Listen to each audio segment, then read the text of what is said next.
Welcome back to Zeus's Kitchen. Zeus isn't here today. He's in Texas. I'm in Arizona. But today we're going to be deep frying stuff. It's time to cook some potatoes. We're going to give you the techniques and what I do and why it tastes so good and why it's probably not healthy for you. But certainly today we're going to be deep frying some potatoes. So we have big russet potatoes. We have red potatoes. We went ahead and processed them over here on our cutting board. Took the big russet and the small red potatoes, took off the skin. Makes it cookie better that way. I do like a burned skin, however, if you want to leave it on. We've prepared them in different ways. We've got the what's called the mojo potato, if you remember Old Shakey's restaurant. Got some potato chips. We got the thinner potato chip. And then we've got some French fries that we'll make. So be sure to have a nice clean kitchen. You don't want to get anything spilling in the grease. It will spit at you. It will burn you.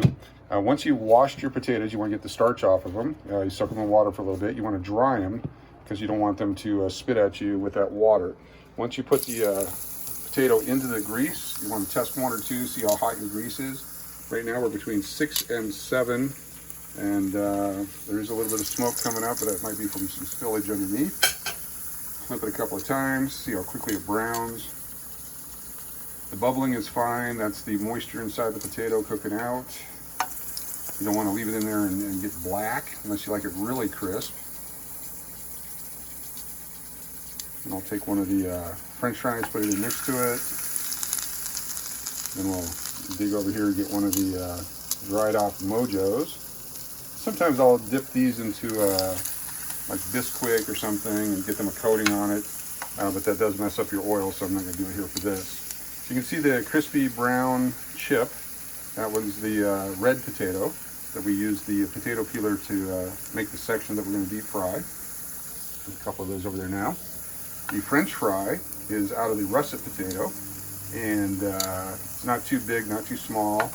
You know, it's at a 1/4 inch, 1/8 of an inch each side, so it can cook evenly. And then the mojo is a little bit thicker. Takes a little while for that to cook all the way through. So while we start cooking a few at a time, I'll throw a couple more in because the grease appears to be the right temperature. Using an electric stove here, not a fire stove.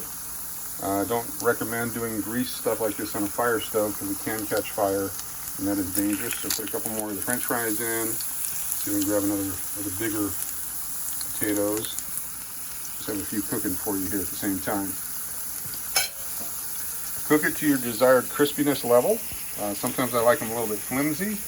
I'm going to take the sea salt grinder, grind a little sea salt, sprinkle it over the top. And it is bad for high blood pressure and cholesterol and all that kind of stuff, so I don't recommend this as your daily meal. Now I'm going to take these two. Very delicious. I left just enough of the potato not cooked in the center to give it a little bit of something to bite into. The bigger ones will have more of that in the middle, crispier on the outside.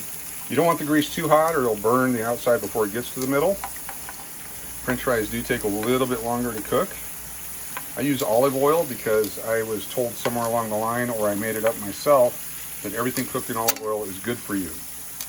Nice aioli sauce, garlic and olive oil on top. It's something fun to dip into. But certainly olive oil, I wish I could squeeze my own olives. There's plenty of olive trees here in Arizona. I might even actually try that. This is making potatoes. This is deep frying stuff here in Scottsdale, Arizona. I'm at home today making a mess. I'll try to get it cleaned up before my wife gets home. But certainly for lunch today, I'm going to tell her I had a salad and maybe a turkey sandwich. But in actuality, we'll be having some deep fried stuff. So join us next time. We'll probably deep fry some onions and some other vegetables. But certainly very delicious. Check with your doctor. Make sure that this is good for you. My doctor said it's not good for me. Well, it's still hot. A little bit of salt goes on it. Let it cool down. Eventually, you'll build up a little salt down in here, so you can just throw the stuff over and it'll just pick up the salt itself. Here we go. Those are ready. Pick those two up. The fries are still in there. They've been there a little bit. This guy's over here in the center. A little bit more in that one. Again, big russet potatoes, red potatoes. You can use white Yukon Golds. You can do anything you want. Just cut them so that they cook. Another thing to deep fry, you can do broccoli and cauliflower. Any kind of vegetable that will hold up in the deep fryer is very delicious. anything deep fried. You can deep fry bacon. I don't recommend it, but certainly this is great. Olive oil again makes everything exceedingly healthy for you. You pull these three out, let them drip a little bit. You don't want to take too much of the grease out over to the napkin over there. Take the last one out, we'll put it over here. Put a little more salt on it. Sprinkle it with the sea salt from the grinder. And we'll take a couple of last bites here.